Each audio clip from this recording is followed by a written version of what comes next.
আসসালামু আলাইকুম। আমি হামজা। আমি একজন পাকিস্তানি। প্রায় বহু বৎসর পর আমরা কাজিনরা একসঙ্গে হয়েছি। আসলে কাজের তাগিদে আমার কোনো কোনো কাজিন লাহোরে থাকে, কেউ থাকে ইসলামাবাদ। আমিও আমার ভার্সিটি নিয়ে ব্যস্ত থাকি।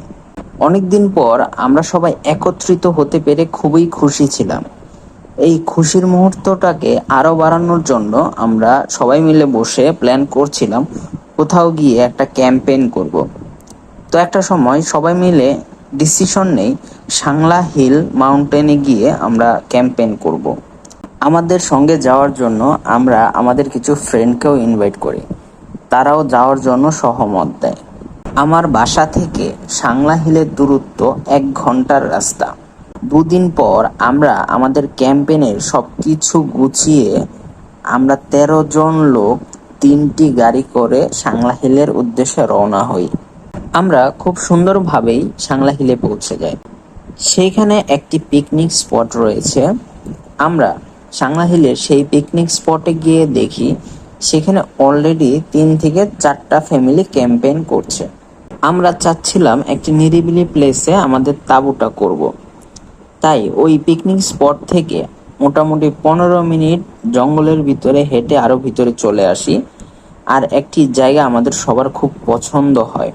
আমরা সবাই মিলে তাঁবুগুলো রেডি করে ফেলি। রেডি করার পর আগুন জ্বালিয়ে রান্নার জন্য প্রস্তুতি নেই।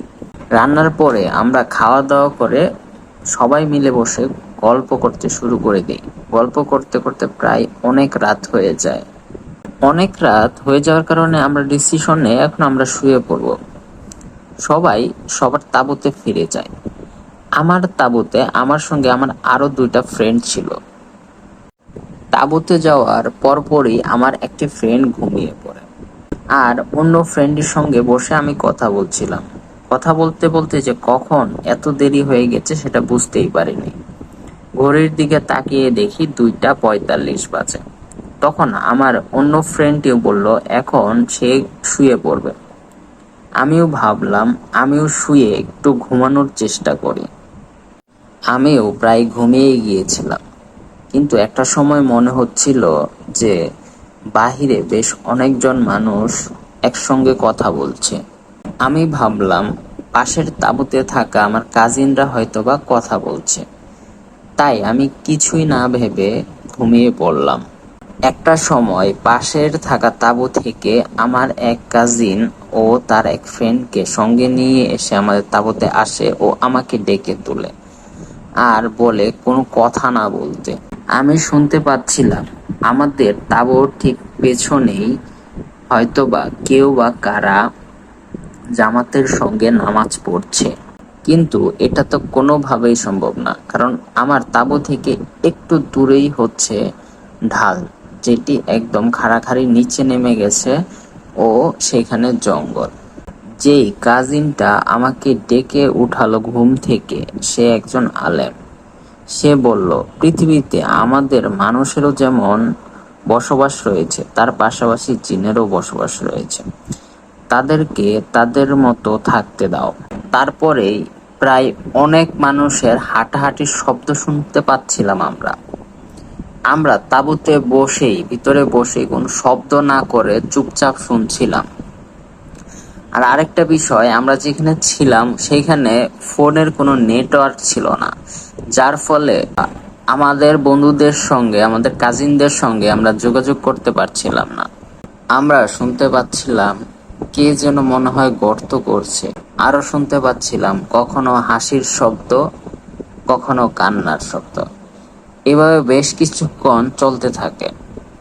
আমরা সবাই যে যার মতো সূরা পারতাম তা পড়তে শুরু করি। একটা সময় আমার কাজিন, যে আলেম কাজিন ছিল, সে জোরে জোরে কোরআন তেলাওয়াত করা শুরু করে দিল। আর তখনই আমাদের ফ্রেন্ডরাও তাঁবু থেকে বের হয়ে আসতে থাকলো। আমরা বের হয়ে আশেপাশে দেখতে লাগলাম।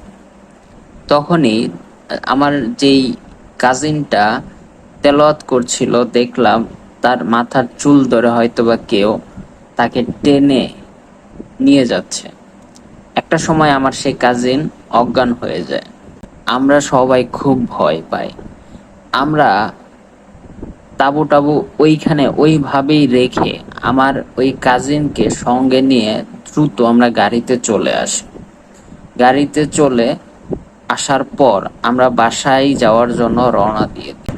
বাসায় যাওয়ার সময় যখন গাড়ি চলছিল তখন গাড়িতে কখনো কখনো পাথর এসে পড়ছিল, কেউ কখনো জানলায় খালি হাতে থাপ্পড় দিচ্ছিল, এই ধরনের শব্দ হচ্ছিল। আমরা সবাই সহি সালামতে বাসায় পৌঁছে যাই। এখানে আমাদের কারো জানের কোনো ক্ষতি হয়নি। আমরা সবাই সুস্থ আছি শারীরিকভাবে, কিন্তু মানসিকভাবে নয়। আমরা বাসায় ফিরে বুঝতে পারি সেদিন আমরা হয়তোবা জিনেরা যেখানে বসবাস করে সেইখানে চলে গিয়েছিলাম, আর সেখানে তাঁবু করে তাদের ডিস্টার্ব করি। এজন্য আমাদের সঙ্গে এই ধরনের ঘটনা ঘটেছে। পরবর্তীতে আমাদের এ নিয়ে আর কোনো সমস্যা হয়নি। আশা করি ঘটনাটি আপনাদের ভালো লেগেছে।